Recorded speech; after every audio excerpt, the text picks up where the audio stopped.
Nggak ada lagi anta. Kalau masih ada anta berarti ada dua wujud. Kenapa Halas mengatakan anal haq bukan antal haq? Karena sudah tidak ada lagi dualisme wujud.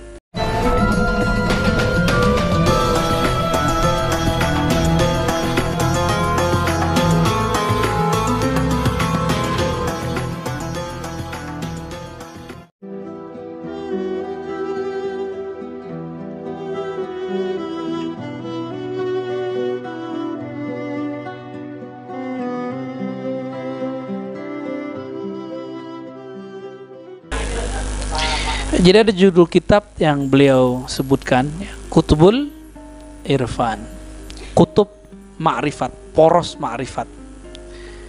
Poros Ma'rifat ini berbicara tentang yang disebut tadi trans atau ghaibah atau fana, ya. Bahasa kita orang lagi trans. Ada istilah lain nggak Bang Dik? Ya, kasusnya Al-Halaj tadi yang kita sebut, ya. Al-Halaj ini Bang Dik, ini orang wafat tahun 309 Hijriah. Sekarang tahun berapa? Bukan, Arab 1440. Kok 30? Ini orang jadul ya. 1443. Ah, itu dia. Ada di situ, udah tulis tuh. 309. Beliau ini punya guru namanya Junaid. Al-Junaid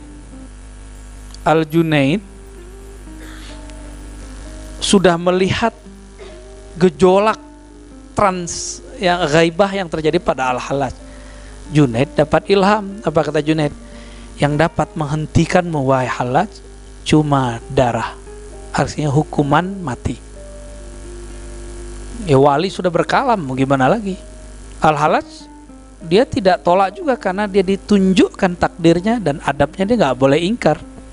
Seperti kita sekarang nggak boleh ingkar, nggak boleh nolak takdir pandemi, nggak boleh ditolak, terima aja, ridho aja udah. Ada nggak ridho karena pandemi? Terima. Kita kan Allah kasih enak, kita syukur. Dikasih begini ya kita sabar, bersyukur-syukur bisa ikhlas, ya. Yang berat itu sabar.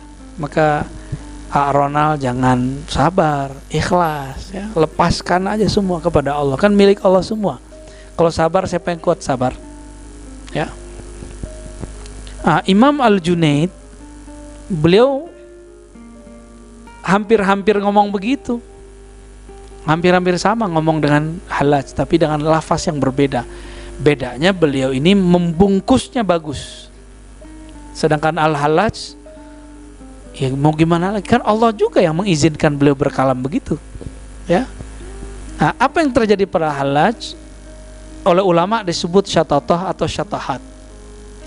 Syatatah atau syatahat ini kalam yang terlompat dari mulut seorang yang sedang mengalami trans itu menerjemahkan apa yang terjadi pada dirinya. Contohnya ada anal haq, dia mengatakan akulah Tuhan, akulah al-haq itu. Subhani, yang suci, aku yang suci. Siapa? Apakah yang berbicara waktu itu Halaj? Bukan. Nah, mohon maaf, kebanyakan orang zaman itu fananya baru di asma, makanya zikirnya subhanallah, ya Allah, ya Rahman, ya Rahim. Atau yang pakai af'al, kalau Allah kasih rezeki, teman-teman rezeki kan? Wah, Allah kasih rezeki nih, gitu. Yang tinggi itu sifat. Ini wali-wali kutub zaman dulu di sini, wali kutub. Tapi wali kutub zaman itu pun gak ngerti apa yang terjadi pada Al-Halaj. Karena wali kutub ini juga ada yang kutub kupret soalnya.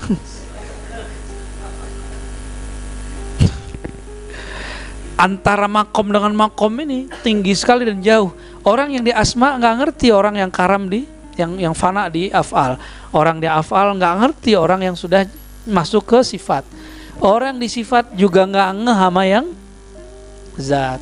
Makanya banyak wali-wali yang merasa dirinya paling wali di Indonesia, di dunia, padahal makomnya ya mungkin af'al aja belum tembus, apalagi sifat, apalagi zat. ya, banyak. Tapi dia merasa torikotnya paling tinggi, haj zawiyahnya paling hebat, auratnya paling top lah, menentang dia mati gitu. Gaya bener kan? Ada yang begitu sekarang. Ya cobain ke antum ya Bang Dik ya. Ana yakin dia yang tumbang. Insya Allah. Fana fi zat itu nggak ada lagi. Kalau sifat kan,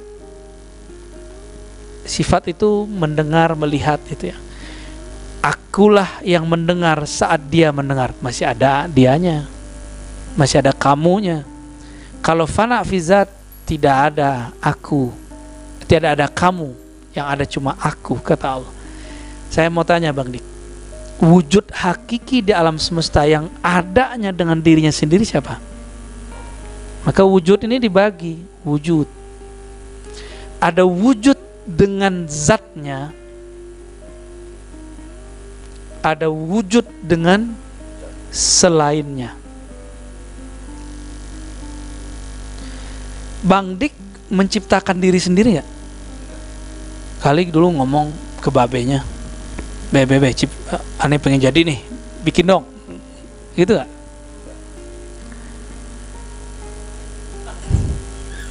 Pada nggak connect ya, loading.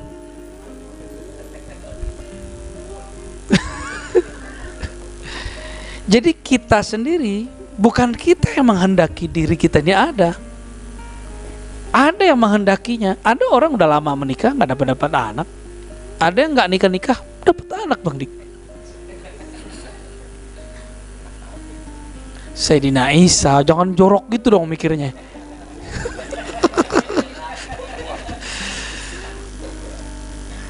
Wujud dengan zatnya itu hanya Allah. Selain Allah disebut alam. Maka alam ini, disitulah ada nama, sifat, af'al. Di alam itu Allah kemudian bertajalli. Ke Nabi Musa tajalli sifat kalam, maka beliau berkalam-kalam terus dengan Allah. Nah, ini yang diajarkan kepada orang akhir zaman kan sekarang, biar bisa berbicara dengan dirinya sehingga dia bisa berbicara dengan Allah. Kan siapa yang kenal diri kenal Allah. Siapa yang dapat berbicara dengan dirinya, dia akan dapat berbicara dengan Allah. Inilah dasar mu'alimi atau muhadasah khidriyah yang disebutkan dalam kitab-kitab tasawuf ya. Sayangnya tarekat sekarang berhenti di zikir, wirid, riyadhah, mujahadah. Enggak nyampe-nyampe ke muhadasah mu'alimi atau muhadasah khidriyah. Enggak nyampe-nyampe. Padahal puncak tarekat harus nyampe di sono. Makanya wali itu dulu cukup ngomong pakai hati aja mereka kan. Dulu ya, nggak pakai WA. Sekarang juga begitu. Wali bisa komunikasi kan, ruh mereka hidup. Ruh mereka di alam Jabarut sana. Tinggal naik aja seorang wali ngomong ke wali yang lain. Ya. Kayak wali aja gitu ya. Semoga Allah amin. Azat Allah itulah yang hakiki. Maka tiadalah tubuh ini kecuali diadakan Allah. Berarti saya ini sebenarnya tiada kalau tidak diadakan. Adapun di dalam badan ini Bang Dik, ada kudrah iradah Allah yang mengalir. Berarti tubuh badan saya ini kudrat iradatnya Allah yang memancar. Berarti Allah lagi dong. Kalau sadar di situ namanya fana dalam sifat kudrah dan iradat. Tapi kalau sadarnya baru di nama, ya Allah engkau hebat sekali ya Allah, berarti baru di nama. Kayak ini dia tadi ya. Nah kita udah sering-sering buat ini. Fana pada asma naik, af'al naik, sifat terus. Nah zat itu mencakup semua.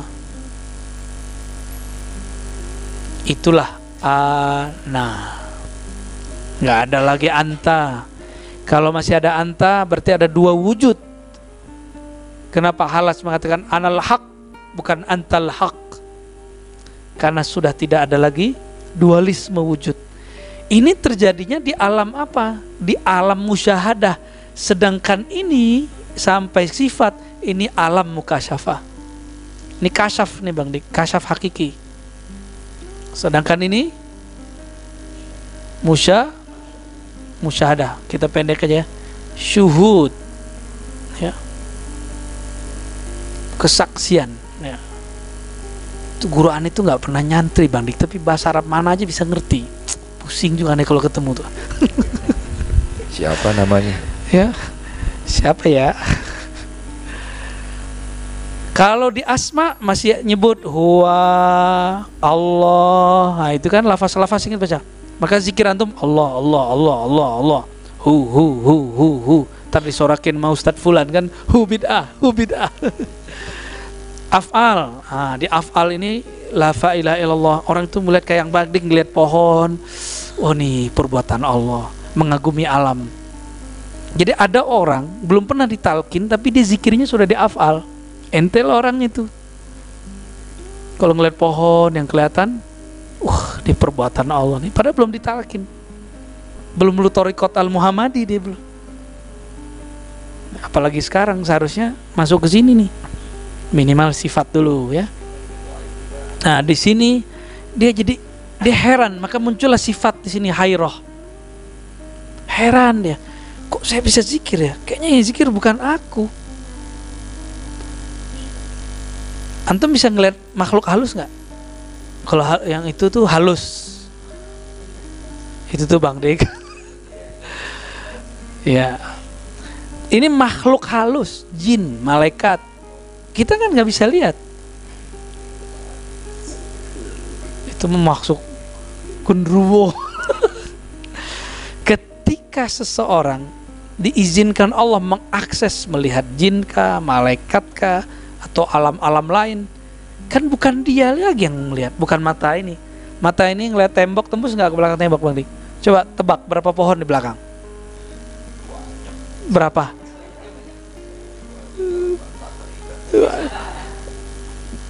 Kalau nggak tertinggal, tapi kebanyakan dong. Ini kasyaf orang apa nih? Tebak-tebak, mazhab at-tebak-tebaki. Nah, di hairah inilah mulai wali-wali kutub itu, di situ mereka mulainya zaman dulu. Nah, di zaman akhir zaman Allah kasih kesempurnaan untuk wali-wali kutub, diizinkan mencicipi zat, ma'rifatuz zat, fana fi zat. Tapi tentu tidak sempurna ya Nabiullah Muhammad sallallahu alaihi wasallam. Tapi Nabi ngomong, di akhir zaman akan muncul Al-Mahdi, ismuhu ismi. Apa maksudnya ismuhu ismi? Makomku makom dia sama, cuma dia bukan Nabi gitu. Jika Nabi larut dalam fana fizzat, maka Al-Mahdi itu juga larut dalam makam fizzat. Seandainya Rasulullah menampakkan itu, maka beliau akan disembah orang seperti Nabi Isa disembah. Nabi Isa itu Bang Dik, ini bukan apa-apa, beliau fananya fi sifat. Nabi loh, Nabi di sifat. Ketika ada yang mati, maka dengan sifat hayat Allah, dia tiupkan, dia usap, dia urap, jadi. Maka pengobatan Aisawi itu diusap, diurap, pegang, jadi. Pegang jadi, ambil tanah ditiup, jadi burung. Karena beliau membeberkan sifat-sifat ilahiyah yang memancar dari dirinya, orang mengira dialah tajalli Allah, dialah Allah. Inilah kenapa saudara-saudara kita sebagian menyembah Nabi Isa, ya. Jadi paham kenapa mereka menyembah Nabi Isa. Lebih tinggi Nabi Muhammad atau Nabi Isa? Tapi Nabi ketat sekali ngajar syariat dan tauhidnya. 13 tahun di Mekah tauhid semua, 10 tahun di Madinah syariat semua, sehingga tertutuplah hakikatnya Rasulullah SAW yang lebih sakti dari Nabi Sulaiman, yang lebih hebat pengobatannya daripada Nabi Isa, yang lebih kuat daripada Nabi Daud, yang lebih dahsyat daripada Nabi Adam. Tapi Allah tutup dengan syariat dan tauhid. Jadi Nabi Muhammad ini, kalau kita buat begini ya, Muhammad ini saya boleh buat begini. Beliau ini pancaran zatnya Allah. Tapi beliau kemudian diperintahkan Allah membuat hijab syariat dan hijab tauhid. Ya, ini tauhid di sini. Di sini syariat.